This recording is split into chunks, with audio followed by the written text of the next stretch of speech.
Good morning, everybody. I clicked live and then just didn't realize it actually clicked live. Hi. It was reflecting that on there. It was annoying me. Good morning, everybody. My name's Holly Matthews. If you are coming from outside of my spaces, my communities, I'm a self-development coach. I'm the founder of the Happy Me Project. And what else am I? I don't know, a mum of 2 girls. And today we are discussing, have I given it a title? I think I have. And I've forgotten what the title is. Mental toughness, how to develop your mental toughness. Good morning, Emma Warren in Facebook. Good morning. Good morning to everybody on YouTube, on Periscope, on my Facebook page, in my Happy Me Project Facebook group. If you are outside of that community, you should totally join the Happy Me Project Facebook group. And this morning I'm in my office and it's really cold. So I'm sat in a blanket like an old woman. So, you know, good morning, Louise. Good morning. Good morning. And I can see somebody on Facebook. I can't see who it is. It says, hello, Holly. I've not joined a live for a while. Welcome. Let me know who it is because I can't actually see. It doesn't let me know for some reason on Facebook unless you allow StreamYard, which is the platform I'm using, to see something like that. Anyway, this will be dull viewing for anybody who's watching in the future. If you are watching on the replay, do let me know in the comments wherever you are that you've been here, because I do read them. I do try and comment. Good morning, Jane, as well on Facebook. First and foremost, let's do as we are. Oh, it's Lawrence. Hi, Lawrence. I messaged you the other day. If it's the same Lawrence, I don't know if it is. Maybe it's not. Maybe it's the wrong, different Lawrence, which makes this conversation really weird. Hi. Good morning. As it's Facebook, as it's Monday, my brain isn't in gear. I'm feeling very like all the thoughts this morning. So this should be interesting. But one of the most important things we always do before I do a live is to just do a check-in with ourselves. So I'm going to ask you wherever you are to do a little check-in with yourself and just take a moment, take a breath first. Just bring yourself into this moment. And then ask yourself the question, how am I feeling today? How am I feeling emotionally today? Where am I at? How am I feeling physically? You know, am I holding any tension anywhere? Maybe you want to adjust your posture or, you know, stretch out a little bit. Maybe you think, oh God, I've been holding tension in my jaw or my brow or my shoulders. Just do a quick check-in. And then I want to know how you're feeling. One being, I'm not feeling great today. I'm feeling anxious. I'm feeling frustrated. I'm feeling angry. I don't feel good. Or 10, I feel incredible. Where are you at? Let me know in the comment section. Jane says that she's a 9, feeling good. I'm good this morning. I feel scatterbrained this morning. So I'm still a good 8 or 9, 8.59. I'm good. Emotionally, I'm good and feeling excited about this week ahead, because most of you will know now, some of you are coming, but next Saturday, on Saturday the 14th, I'm going to be in person at the Village Hotel in Coventry, and we're doing the Happy Me Project for the first time in person since 2019 because of all of the chaos of the plague that we've had. And I'm really excited, genuinely.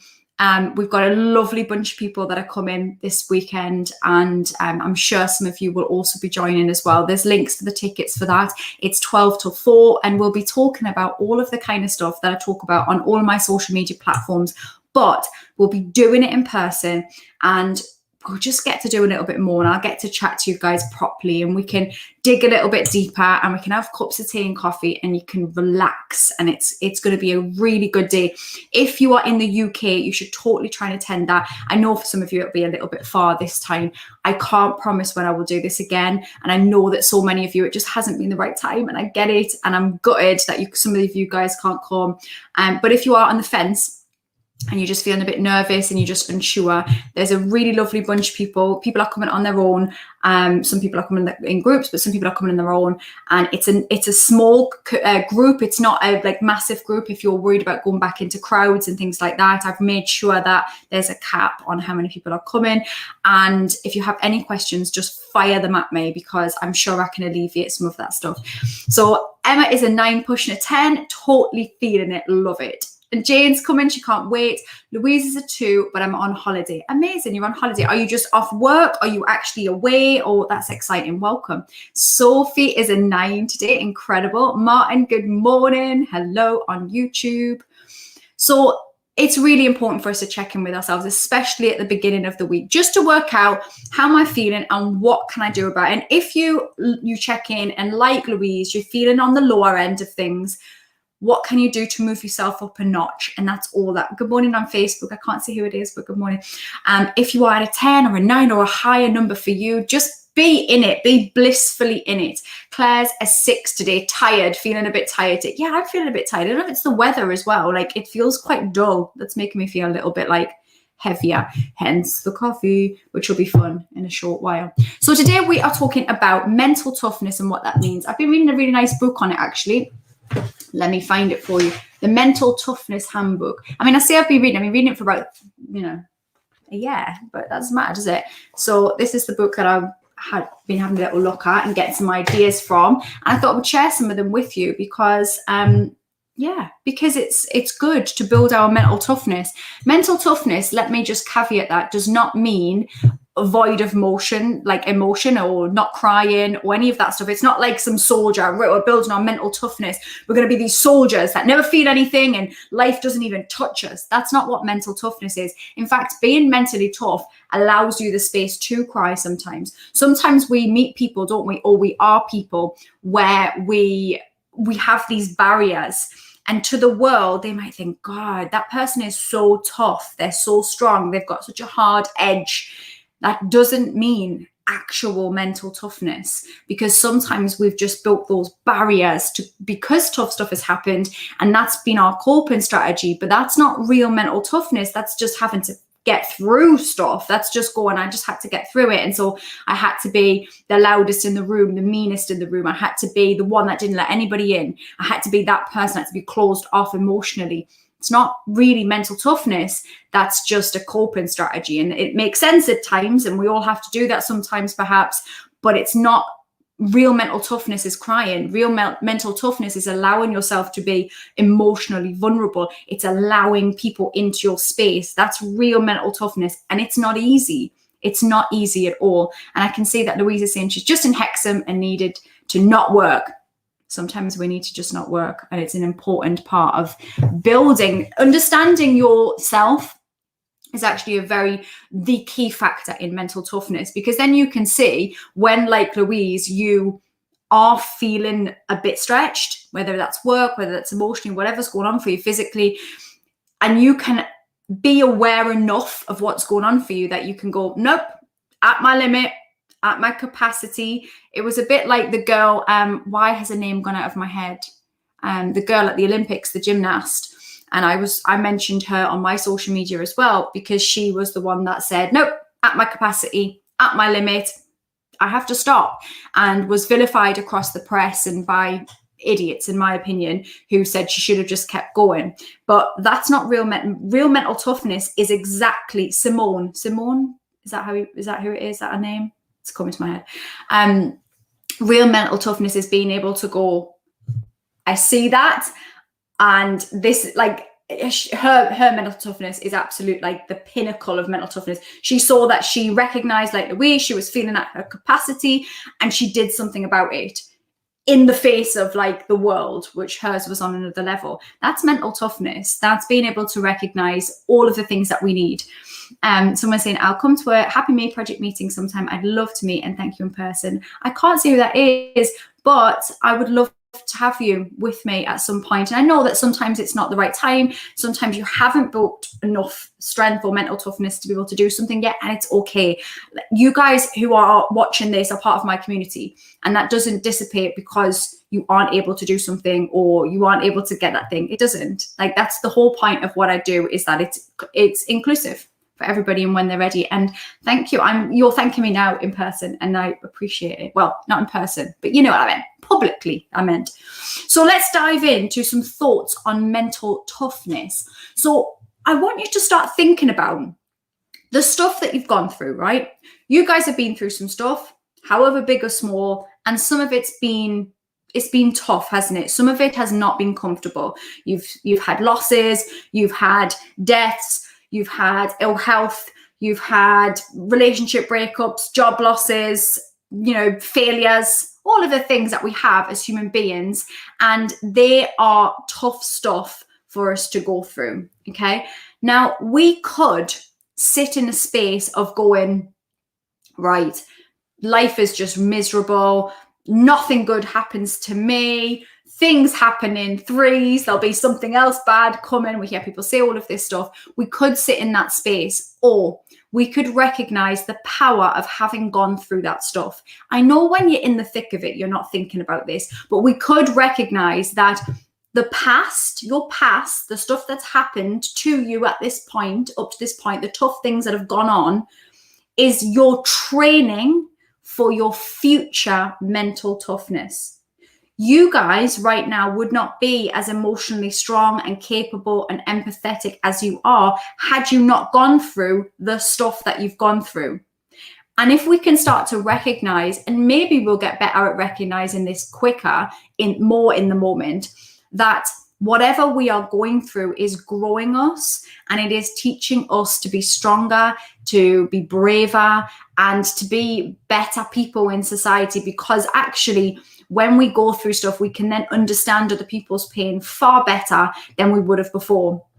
So starting to recognize that the pain that you've gone through in the past isn't just nothingness. It isn't. It serves a purpose. That past pain has been training you to be this future mentally tough version of yourself. And when you get to a level of mental toughness, it's certainly not about being stoic and about like no emotion, but it can help you and serve you. Once you can really take charge of it, it can help you to create a life that feels absolutely amazing, where you make brave choices in all aspects of your life.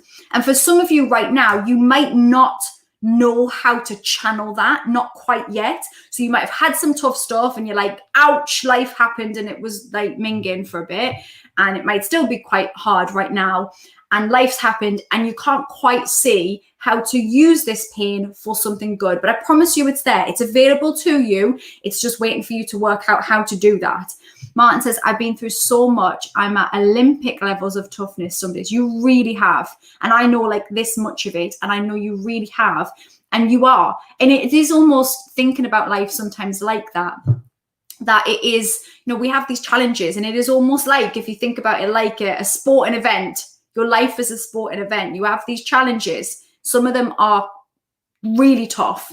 Some of them we're not going to get through. Some of them are going to fall down. Some of them it's just going to be hard, but we're going to keep getting up. And at each level, you level up. I heard somebody describe age as well not long ago about like leveling up. So you go up a level as you age. And I feel like that you go up a level every time you experience something that you walk yourself through. Because everyone on here, whatever shit you've been through, and some of it's horrific. I know some of your stories and it's awful. Whatever you've been through, every time you go through that, that's like a cha-ching, I've up-leveled to a next level of toughness. But we just have to be careful that along the way, we aren't closing off to the softer side of life, because we don't want just a mask. Because that's not, again, it goes back to what I said at the beginning. That's survival. And we have to get through that bit to then allow in a chink of that vulnerability and that joy again. And that isn't the easy bit. That's actually quite tough. Sometimes it's easier just to like lock out the world and go, this is me now. I'm going to put on my armor. I'm not letting anybody in because it's too painful. And the bravery comes in what people like Martin are doing, which is to work on their mindset, to keep going, to keep seeking out joy, to keep seeking out love and being vulnerable and all of that stuff. That's where the challenge comes in, because we don't really want to when we're being through tough stuff. It's easier just to go, nah, this is me now, lock the doors. Nobody else is getting in because it's just pain. But we have to keep walking, because I promise you that when we keep walking, we get ourselves to the next bit of joy. And it does come. Just like the pain comes, the joy comes too, but we can't close off to it. Otherwise, then all we experience is the pain. Good morning, Eddie. I can see Edward on Facebook as well. So the first thing is remembering that your past pain is your training ground for your future toughness. The next thing for us to start thinking about is dealing with our negative emotions in the moment rather than letting them fester. When we are looking to build, good morning, Lynn on Facebook, when we are looking to build our mental toughness, we need to do certain things. And one of those things is not allowing, when we feel something negative come up, anger, frustration, pain, and it comes up, what we often do is go, not today. I can't deal with that now at all. Not happening. Not dealing with it. I'm going to push it down, squash it down, squash it down. And that works for like this much time. And then what happens is that spirals out into our life, internal pain, emotional outbursts, being angry at people that we love, and we have all of this stuff. So we need to learn to be mindful about our emotions. That's why at the beginning of this, I always say, let's check in with ourselves. Let's do this. And if you haven't done it yet, check in with yourself. Ask yourself the important questions. How am I feeling today? What do I need today? What can I do for myself that will help me feel good today? Even if it's something really small. Everything that we do, it doesn't always have to be this massive overhaul. Sometimes it can just be a little tweak of the day, just to check. But these little tweaks all the time, these checking in with ourselves all of the time, bigger picture wise, they equate to us feeling better more than we don't. When we allow things to just keep festering in the background and we just go, I'm not looking at that. I'm not absolutely not looking at that pain. Not going to do it. No, not for me. Don't fancy it. When we do that, we don't avoid the pain. We just push it down the line a bit. It's still there. We have to deal with those negative emotions instantly. So it's noticing. So that's why I really am a big fan of mindfulness, because it means checking in with yourself throughout the day, whether you're setting alarms on your phone, whether you've got a ritual that you do at night where you think about how you're feeling, whether it's a morning thing where you have your cup of tea and you check in with yourself. And if those are, when those are negative emotions begin to rear their ugly head and you see them and you think, I'm really pissed off today, I'm so angry at the world today, then you deal with it at source and you ask yourself important questions. One, can I do anything about this anger? Let's say it's anger. Where is it coming from? Can I do anything about this? Can anybody help me with this? Is it something that I have to let go of? Is there a way that I can let go of this? Do I have to carry this with me today? It's learning to ask the important questions and check in with yourself, but deal with it at source. And that includes sometimes telling people how you feel at source. So somebody's angered you, and I'm not saying an explosive level of confrontation, but if somebody's angered you, then learning to explain what's going on for you in the moment, rather than pushing it down the line so you have to deal with it in an absolutely unmanageable levels of anger or sadness, or you find yourself crying in the middle of Tesco because they didn't have the crisps in that you really wanted. These stuff happens to us, doesn't it? Lynn says, one, never got time for me at the moment. Okay, so what can we do today, Lynn? Because sometimes we do feel like that, where it's like plates are spinning and it's massive overwhelm. What can you do today that will give you a moment of Lynn time just for you? Doesn't even have to be anything big, because if right now you're feeling like there's zero time, then a moment is better than nothing, isn't it? And it's finding these moments in our day. Sometimes we think there's no moments, but actually it's because our minds have got so busy, we are not managing the time effectively. And I'm chronically overwhelmed a lot of the time, which people don't necessarily know about me. And that's purely because I constantly have to manage that. I have a real-time blindness. I have to write everything down. What is this? When is this going to happen? I block out my day. If you follow me on here for a while, I'm obsessed with whiteboards and alarms and notes and everything, because if I don't do this stuff, I feel really overwhelmed and I don't have any space for myself. So what can you do today, Lynn? Have a think. And if anybody's got any ideas for Lynn today, and it could be the pockets of time. So I've really noticed things like when I pull up my car outside my house or wherever I am, when I get to my destination, I've noticed I always sit in the car for longer, and I just sit there. I might play on my phone. I might look out the window. I might tide the car. I just sit there. I'm sitting there doing nothing. It's car time, right? And I don't do much in that, but actually that is a space where, for whatever reason, feels like free time. I feel like I have a moment to myself. I might sit there and check in with myself in that moment. I might listen to a bit of music or a podcast, but I just stay in the car for longer.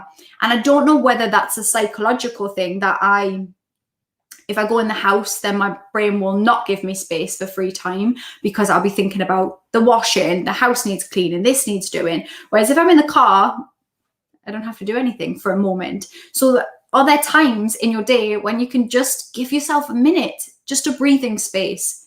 And it doesn't have to be anything big. It can start small. One of my clients not long ago, we jokingly said that she could have toilet time, right? So all of us sit on the toilet, especially if you're a parent, stay on the toilet a little bit longer or stay in the toilet hiding from your children. It's just me. It's not just me. I know it's not. A little bit longer. Might be on your phone. I don't know, right? But jokes aside, as much as we don't like to admit it, we probably all do that to an extent. And why not embrace those moments and go, do you know what? That is me time. At the moment, for Lynn, it might only be toilet time. And that might not feel enough, but actually acknowledging that guilt-free might be just a shift in your mindset a little bit. So where in your day can you have a moment? And that is only, it might only be that at the moment if you're particularly busy. But really, I really encourage you all to get out on pen and paper and really go through your day to find those moments. Because in reality, there usually is a moment. We just busy through that moment. Or even if we don't actually have a physical thing to do, we don't let ourselves have a moment. So even if we have physical time where we could be doing something for ourselves, we don't give ourselves that. In fact, we chastise ourselves in our heads. We berate ourselves. We're mean to ourselves in our heads because we think, I should be doing something else. So in the time when Lynn could have time for herself, instead, she's feeling guilty about not doing the thing, about, and then piling on the guilt and all that. So that's what we do. And so we need to try and stop that and acknowledge that happens. And someone on Facebook saying, for me, audiobooks are a good source of mental stimulation. Me too. I love an audiobook. And often we're listening in the car or while I'm doing something around the house. I often have a hard time just having silence. So I like to have audiobooks or podcasts and things like that. And if you don't know, those of you that are in my community might know, but those outside might not. I have a podcast. It's live every Thursday, the Happy Me Project podcast. You should totally follow that as well because I talk a lot of stuff on there.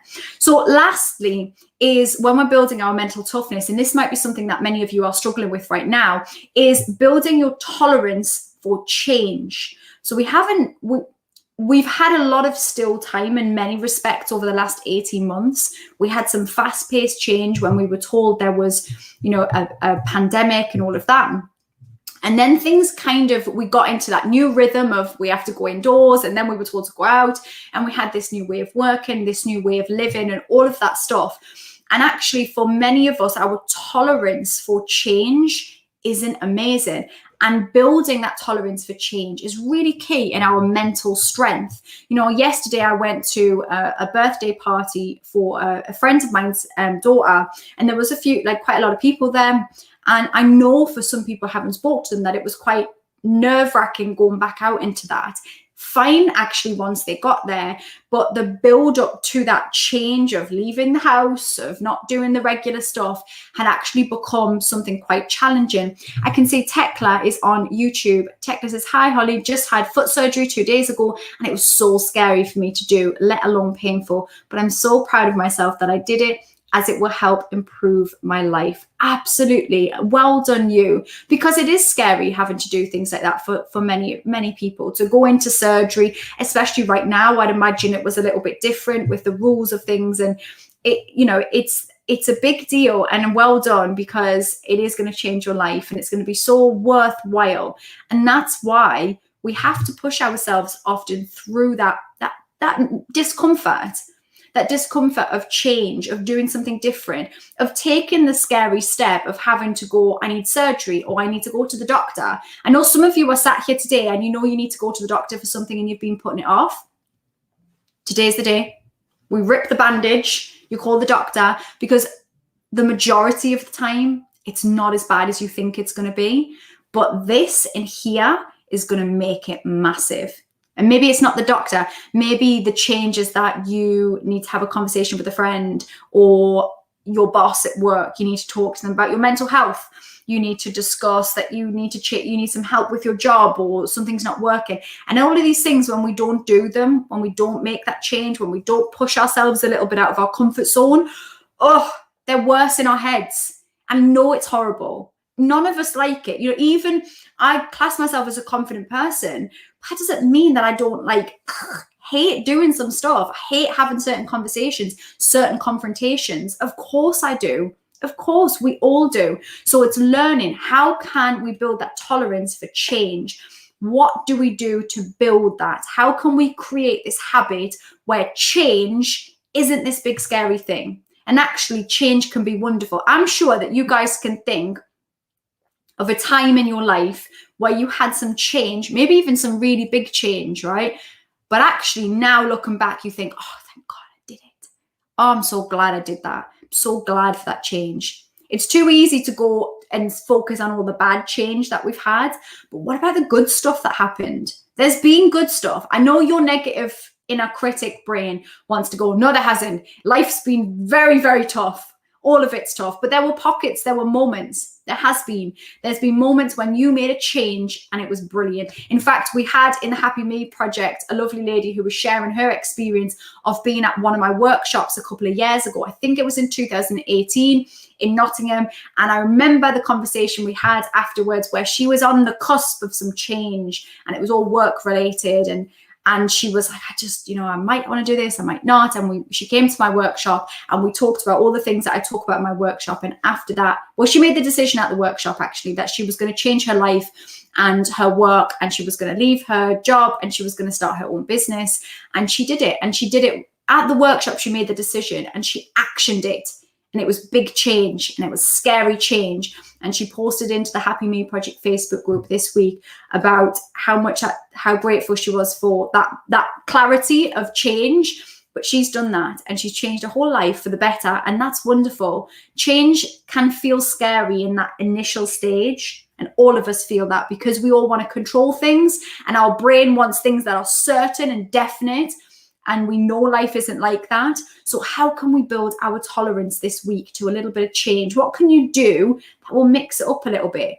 Even if it's as simple as just going somewhere different this week, not even somewhere massive, or seeing somebody different. Perhaps you haven't yet been seeing people yet. Maybe you go and see a different friend and it feels a bit, new conversations, daunting, all of that, but you go for it.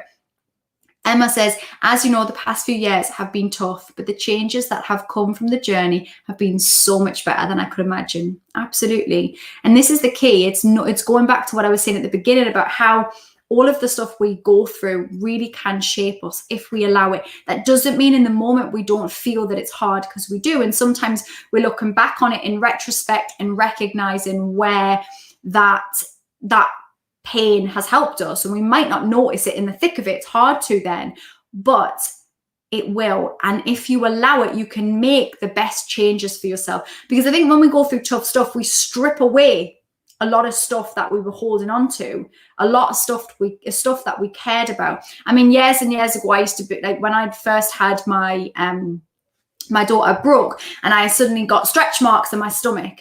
And it was the end of the world, right? It was like, oh my God, I've got stretch marks and my stomach doesn't look good. And And then my husband got brain cancer and had a scar across his forehead. And I remember us laughing about the perspective had changed, where he was like, you're worrying about them tiny little scars on your stomach. Look at my head.